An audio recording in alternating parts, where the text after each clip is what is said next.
밤에 듣는 조선야담. 옛날 옛적 어느 시골 마을에 시어머니와 며느리가 단둘이만 살고 있었습니다. 며느리는 이제 겨우 20인데 청산과부였고, 시어머니는 몇 해 전 돌림병으로 아들과 남편을 함께 잃은 과부였죠. 그러나 여느 쌍과부 집과는 달리 이 집 며느리의 행실은 아주 얌전한 테 비해 그 시어머니의 행실은 아주 고약하여 밤마다 마을의 건달 하나가 그녀의 방으로 드나들고 있었습니다. 어느 날 밤, 이 사실을 눈치챈 며느리는 마을에 소문이라도 날까 두려워 가슴이 두근거렸죠. 만약 누가 밤만 되면 이 집에 사내가 드나드는 것을 안다면 10중 8구는 아마 나이 많은 시어머니보다는 젊은 자신을 의심하기 십상이었던 것이죠.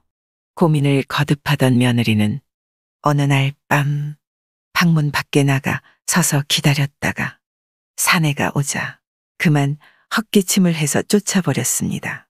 다음 날도 그 다음 날도 마찬가지였는데 이렇게 며칠 밤이 지나자 시어머니는 이 사실을 알고 부끄럽기도 하고 또 한편으로는 며느리가 괘씸해 죽을 지경이었지요. 이건 아무리 생각해도 제 못 먹는 밥에 제나 뿌리자는 심사나 마찬가지였고, 그렇다고 해서 며느리와 나누어 먹을 밥은 더더욱 아니었기 때문이었습니다. 그래서 생각도 못한 시어머니는 어느 날 며느리를 불러 앉혀놓고 말했지요. 얘야, 넌 아직 나이도 젊은데 이러고 있지 말고 이제 내 살 길을 찾아야 하지 않겠니? 나는 내가 남의 집 제치로 들어가든지 첩으로 들어가든지 일절 상관하지 않으마. 그러니 이제 너도 내 살 길을 찾아 나서거라. 말은 그렇게 했지만 사실은 며느리를 집에서 아주 쫓아내어 버리자는 속셈이었습니다. 그러나 이 말을 듣고 며느리가 대답했지요. 어머님, 무슨 말씀을 그렇게 하세요? 제가 살자고 피부치 하나 없는 혈혈단신인 어머님을 혼자 내버려 두고 떠나다니요? 그렇게는 못해요. 남의 눈이 무서워서가 아니라 어머님이 불쌍해서라도 저는 못해요. 그러니 그런 말씀일랑 앞으로 다시는 하시지 마세요. 저는 죽는 날까지 어머님을 모시다가 죽어서도 이 집에 귀신이 될 거예요. 며느리의 말을 들은 시어머니는 눈앞이 캄캄하기만 했습니다. 어린 나이에 시집을 와서 아직 진정한 사내의 맛을 몰라서 그렇다고는 하지만 정말 같은 여자끼리 해도 너무 한다는 생각이 들었던 것이죠. 마음 같아서는 며느리에게도 당장 사내 하나를 붙여줘 그냥저냥 함께 살고 싶었지만 먼저 귀신이 되어 집안을 굽어보고 있을 아들 생각을 하면 눈앞이 아찔해 오기는 마찬가지였습니다. 그 후로도 며느리는 매일 밤만 되면 시어머니의 방문 앞에 지키고 서 있다가 들어오는 사내를 쫓아버렸죠. 시어머니는 정말 죽을 노릇이었습니다. 그렇게 한 달째 아랫도리를 굶고 나자 시어머니는 마침내 환장할 지경에 이르고 말았지요. 그래서 하루는 아주 작정을 하고 광가로 달려가 사또에게 고했습니다. 혼자 된 며느리가 밤만 되면 사내를 방으로 끌어들이는 바람에 이웃에 창피한 것은 고사하고 밤마다 시끄러워서 쇳내가 잠을 자지 못할 지경입니다요. 그러니 나리께서 못된 저희 며느리를 벌해 주십시오. 그 말에 사또가 혀를 끌끌 차면서 물었습니다. 어허, 저런 못된 것을 봤나? 그래, 그렇다면 내 그 둘을 모조리 잡아들여다가 아주 요절을 내어 놓으리라. 며느리와 간통한 그 간부가 누군가? 사또의 말에 시어머니가 한숨을 내쉬며 대답했지요. 그자가 한밤중에 왔다가 날이 새기 전에 돌아가니 쇳내가 알 턱이 없습니다. 저희 며느리를 잡아다가 족치면 금방 알 수 있겠지요. 사또는 시어머니를 위로하고 난 뒤 즉시 며느리를 잡아들였습니다. 내 인연, 내년과 동정한 그 외간 남자가 누구냐?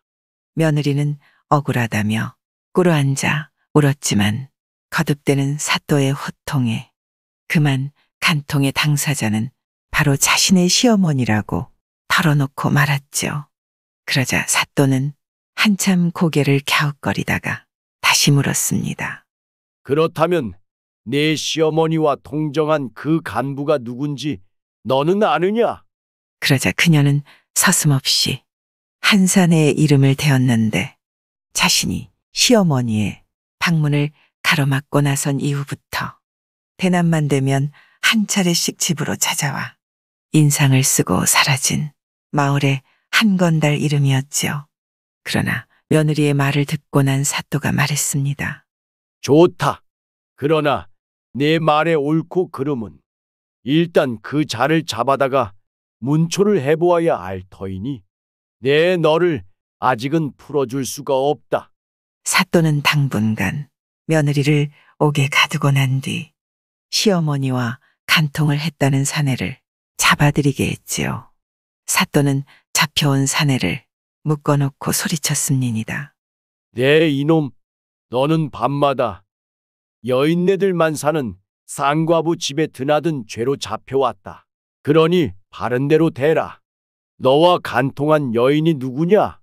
그 집의 시어머니냐? 며느리냐? 아니면 그 둘 다냐? 사또의 말에 사내는 펄쩍 뛰듯하며 소리를 질렀습니다. 나리, 이런 무고가 어디 있습니까?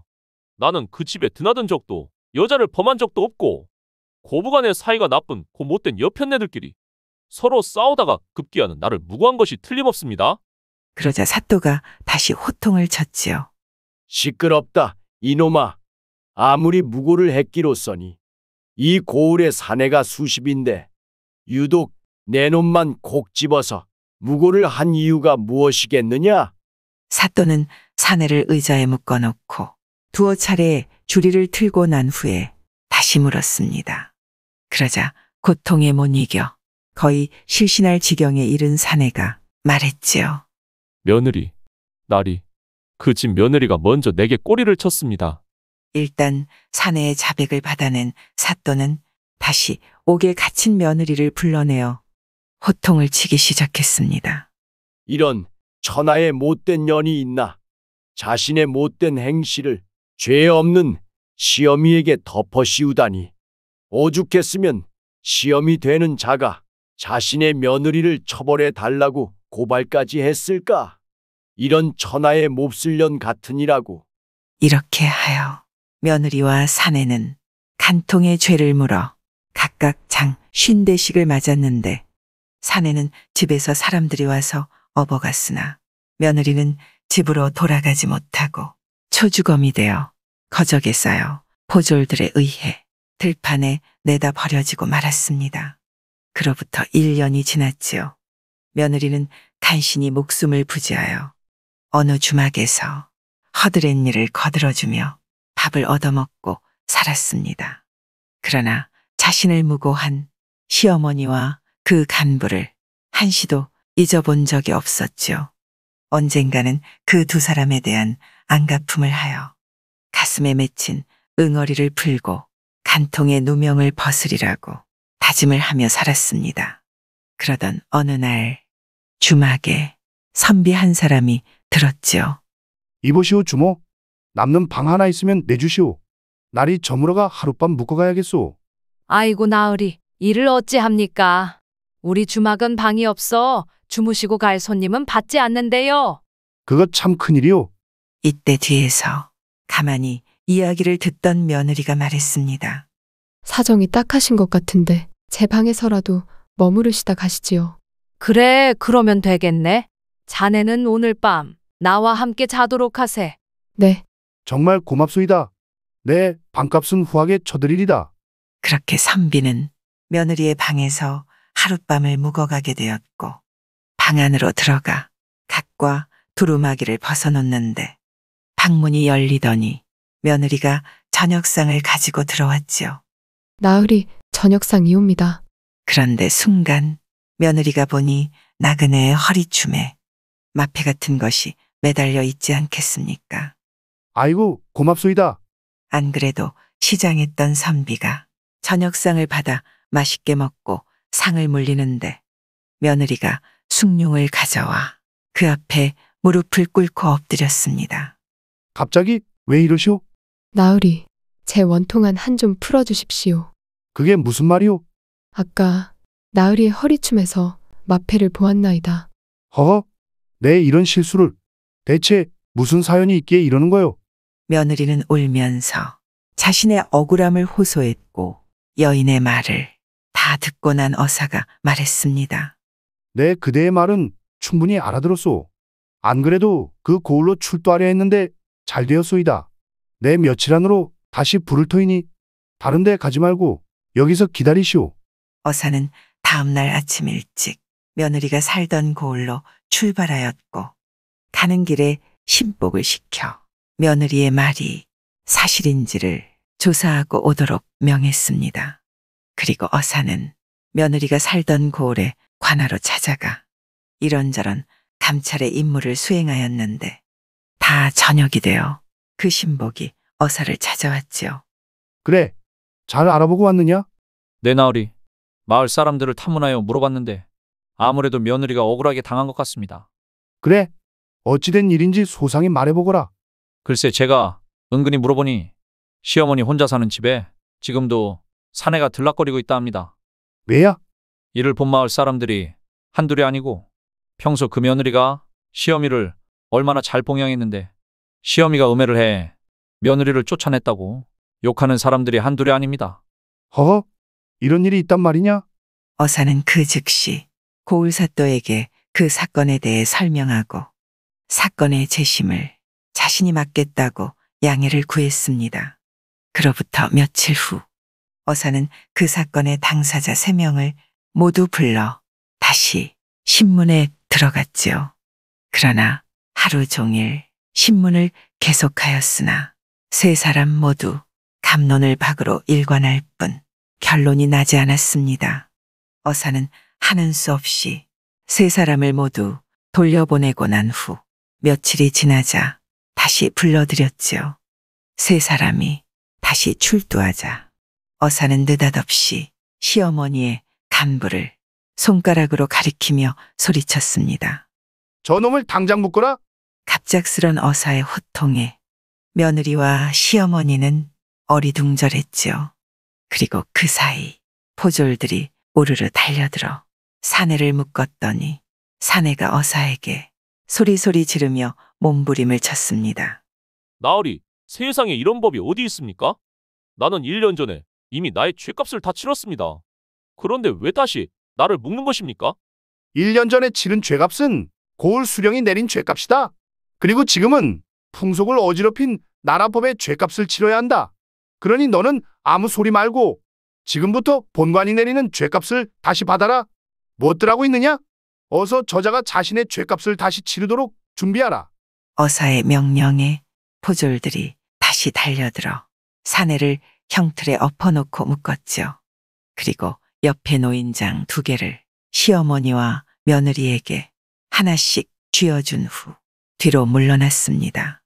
포졸들로부터 갑자기 장 하나씩을 받아든 2 여인은 여전히 영문을 몰라 어리둥절해 하고만 있었는데 어사가 다시 2 여인을 보고 소리쳤지요. 본관은 너희 둘 중 누가 저자의 간부인지 도저히 알아낼 재간이 없다. 그러나 저자가 분명히 너희 둘 중 하나와 간음을 하여 나라의 풍속을 어지럽히고 집안을 더럽힌 것은 자명한 사실이다. 그러니 지금부터 너희들은 들고 있는 장으로 저놈을 치거라. 만약 저자가 며느리와 간음을 했다면 시어미로서는 집안을 더럽힌 자에게 직접 화풀이를 하는 셈이고 시어미와 간음을 했다면 며느리는 그동안 덮어쓴 누명의 응어리를 풀 수 있는 좋은 기회다. 그러니 어서들 사정 봐주지 말고 쳐라. 2 여인이 장을 든 채 어물어물하고만 있으니 어사가 다시 소리쳤지요. 치지 않고 무엇들 하고 있느냐? 혹시 저자가 죽을까봐 두려워서 그러느냐? 그렇다면 걱정할 것 없다. 저자가 너희들의 장에 죽는다고 해도 나는 너희들에게 그 죄를 묻지 않으리라. 그러자 며느리가 먼저 사내에게 달려들어 장을 내리쳤고 뒤이어 가만히 보고만 있을 수 없던 시어머니도 달려들었습니다. 그러나 시간이 지남에 따라 이를 악문 며느리는 사내의 어깨쭉 쥐고 머리통이고 간에 닥치는 대로 장을 날리는 데 비해 시어머니는 장을 쥔 두 손으로 사내의 엉덩이와 다리만을 골라 톡톡 치는 신용만 하고 있었지요. 그 모습을 보고 있던 어사가 마침내 소리쳤습니다. 그만! 어사의 말소리가 떨어지기가 무섭게 시어머니는 장을 버리고 뒤로 물러났지요. 그러나 가슴에 응어리가 맺힌 며느리는 한 번 더 달려들다가 포졸들의 제지를 받고서야 겨우 물러났습니다. 시험이 되는 저 여자를 묶어라. 전현이 바로 저자의 간분이라. 이렇게 하여 마침내 어사는 시어머니의 간음을 사실대로 밝혀내고 며느리의 누명을 벗겨주었지요. 구독과 좋아요와 함께 오늘도 좋은 날 되세요.